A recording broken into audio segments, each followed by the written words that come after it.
کپتان پر الزامات کا بھرپور جواب۔ خبر شامل کرتے ہیں ڈسکا سے ہمارے نمائندے محمد اصغر بٹ کی رپورٹ کے مطابق سیدہ نوشین افتخار MNA کی طرف سے کپتان پر الزامات کا بھرپور جواب دیتے ہوئے سابق وفاقی وزیر اور PTI NA 73 کے ٹکٹ ہولڈر چودھری علی اسجد ملئی نے اپنی ریکارڈ بیان میں سابق وزیر اعظم عمران خان کا دفاع کرتے ہوئے وقت سے بول ٹی وی چینل کے نمائندے کو اپنے بیان میں عمران خان اور پنجابی اور جٹ سے کیا مسئلہ پر چودھری علی اسجد ملئی کا بھرپور دفاع۔ اسٹوپڈ حرکتیں جس نے کی کہ جی میں خان کو چیلنج کرتا ہوں، خان کو چیلنج کر سکتے ہیں آپ، اس نے جوتی کی نوک پہ نہیں رکھا، وہ اتنا خوددار آدمی ہے، عورتوں کو تھپڑ مارے گے، مردوں نے مارے، آپ اس وقت اس پریمیسز میں بیٹھی ہوئی تھیں، آپ شامل تھیں، زہر کھا کے مر جانا چاہیے جنہوں نے ٹراما سینٹر ڈسکے کا بند کرایا ہے۔ آپ نے بغیر پڑھے سمجھے آج کے آپ کو تکلیف کیا ہوئی کہ پنجابی میں کیوں تقریر کر دی۔ بسم اللہ الرحمن الرحیم۔ میرے پیارے پاکستانیوں، میرے ہم وطنوں، PTI کے جو بہت تھوڑے سے مخالف ہیں وہ بھی، سب کو السلام علیکم۔ کل پاکستان کی نیشنل اسمبلی میں ہماری فارم 47 کی جو MNA ہیں ڈسکا سے سیدہ نوشین افتخار صاحبہ، انہوں نے ایک بڑی ایک تھڑیوں والی تقریر کی نیشنل اسمبلی کے فلور کے اوپر۔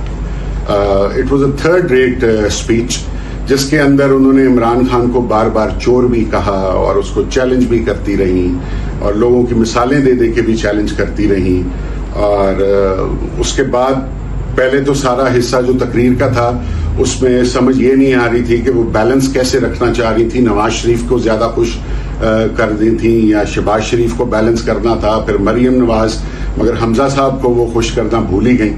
کل کو اگر حمزہ صاحب آگے اقتدار میں تو بڑی پرابلم ہوگی۔ میں صرف یہ کہنا چاہتا ہوں کہ جو چند نقطے تھے جن کی وجہ سے مجھے جواب دینا پڑ رہا ہے، اور میں کبھی موسٹلی نہیں دیتا بیکاز آئی ریسپیکٹ ویمن اے لاٹ، اور ایک دو تین وجوہات تھی۔ نمبر ایک، جو انہوں نے عمران خان صاحب کے اوپر بلا وجہ کا اٹیک کیا اور بے ہدہ اٹیک کیا، کو یہ آئیڈیا ہی نہیں ہے وہ کس شخص کے بارے میں کیسے الزام لگا رہی ہیں۔ انہوں نے ان کو توشہ خانہ کا چور بھی ڈکلیئر کر دیا اور 90 ملین پاؤنڈ کا بھی چور انہوں نے ڈکلیئر کر دیا۔ میں ان کے ساتھ ساتھ جتنے ہمارے نون لیگ کے دوست ہیں جو یہ بیانیاں پھیلانے کی کوشش کرتے ہیں ان کو میں یہ کہنا چاہتا ہوں، عمران خان وہ شخصیت ہے، آپ تو ایک گھڑی کی بات کر رہے ہیں نا، 1000 گھڑی اگر وہ چاہے نا، اس سے اچھی، اس سے مہنگی، تو ہی جسٹ ہیز ٹو سے دا ورڈ۔ وہ ایک لفظ نکالے تو نہ صرف پاکستانی بلکہ پوری دنیا میں جتنی ایلیٹ ہے وہ ریکویسٹ کرے گی عمران خان کو کہ آپ ہم سے لے لیں، تو آپ کو لگتا ہے اس کو چوری کرنے کی ضرورت ہے گھڑی؟ اٹ از شیم فل جب آپ لوگ ایسی باتیں کرتے ہیں۔ جس یونیورسٹی کی آپ بات کر رہے ہیں، آپ کو پتہ ہے اس یونیورسٹی نے کرنا کیا تھا؟ عمران خان جو بنا رہا تھا، ہمارے نبی پاک صلی اللہ علیہ وآلہ وسلم کی زندگی کے بارے میں ریسرچ اور ہماری پڑھائی ہونی تھی، اور آپ کو یہ بھی پتا ہے کہ وہ جو پیسے آئے ہیں وہ سپریم کورٹ کے اکاؤنٹ میں گئے، ساری دنیا کو پتا ہے، مگر پھر بھی ہم ہر درموں کی طرح یہ بیانیاں بنانے کی کوشش کرتے ہیں۔ اس پہ مجھے بڑی سخت اعتراض بھی ہے اور غصہ بھی ہے۔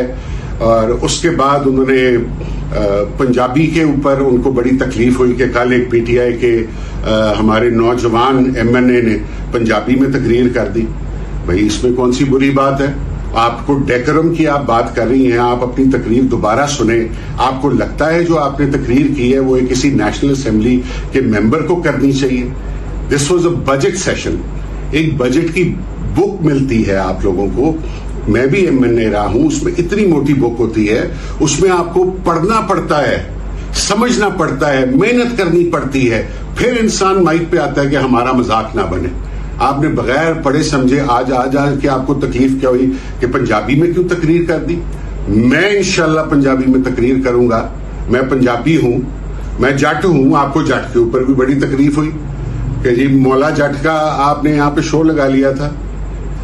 آپ کو پتا ہے کہ جٹ کس کو کہا جاتا ہے؟ جو بندہ خون پسینہ اس دھرتی کے ساتھ بہاتا ہے اس کو جٹ کہا جاتا ہے، ٹھیک ہے؟ آپ کو کانسیپٹ ہی نہیں ہے کہ جٹ کس کو کہا جاتا ہے، یہ بڑے فخر کی بات ہے۔ جٹ زمیندار کہتے ہیں، آپ نے مولا جٹ کو کوئی چھوٹا سمجھا ہوا ہے؟ واٹس رانگ ود مولا جٹ؟ ہماری وراثت ہے, ہماری کلچر ہے. پنجابی, ہمیں فخر ہونا چاہیے پنجابی بولنے کے اوپر. کیا پٹھان آپس میں جب ملتے ہیں تو پشتوں میں بات نہیں کرتے, سرائکی میں نہیں کرتے, سندھی میں نہیں کرتے, بلوچی میں نہیں کرتے؟ اگر پنجابی نے کر دی تو آپ کو بڑی تکلیف ہوئی. مجھے سمجھ نہیں آئی کہ اس کے پیچھے لاجک کیا تھی آپ کی, سوائے کہ بس ایک نمبر بنانے کے. اس تقریر کا مجھے کچھ سمجھ نہیں آئی. اس کے بعد جو مجھے دوسرا بڑا مسئلہ بنا وہ بنا کہ آپ نے ڈسکا کے الیکشن کا پھر آپ نے ذکر کر دیا کہ جی مجھے تو 2 دفعہ جتا کے وہاں سے بھیجا گیا ہے. آپ ایک چیز انجوائے کر رہی ہیں, ناجائز انجوائے کر رہی ہیں تو آپ کرتی رہیں. آپ اس کو جب ثابت کرنے کی بات کریں گی کہ وہ لیجیٹمیٹ ہے, تب ہم کھڑے ہوں گے اور آپ کو ثابت کریں گے اور پوری دنیا کو بتائیں گے کہ یہ انلیجیٹمیٹ ہے, یہ سراسر جھوٹ ہے. جو بائی الیکشن کی آپ نے بات کی وہ بھی آپ کو پتا ہے جھوٹ ہے. یہاں پہ جو ڈی ایم او صاحب آئے تھے نا, ڈسٹرکٹ مانیٹرنگ آفیسر, وہ بھی ابھی تک زندہ ہیں. ان کی بھی ریکارڈنگز آپ کے پاس آئیں گی. جو یہاں پہ ہمارے ساتھ ہوا, آپ نے کہا کہ ان کی گورنمنٹ تھی. اگر گورنمنٹ میرا ساتھ دے رہی تھی محترمہ, تو پورے شہر میں کروڑوں روپے کے جو بینرز تھے وہ اتارے گئے میرے پی ٹی آئی کے, اور میونسپل کارپوریشن نے اتارے. وہ میری گورنمنٹ اگر میرا ساتھ دے رہی تھی تو وہ اتارے جانے تھے. جو ڈسٹرکٹ مانیٹرنگ آفیسر کی روز میں پیشیاں بھگت رہا تھا, جو میں پاکستانیوں کو یہ بتانا چاہتا ہوں کہ اتنا بڑا جھوٹ ہے کہ وہاں پہ ہمارے بینرز کو مجھے کہا گیا پورے حلقے میں جا کے اتارے ورنہ ہم آپ کو ڈسکوالیفائی کر دیں گے. یہ گورنمنٹ میری ہے.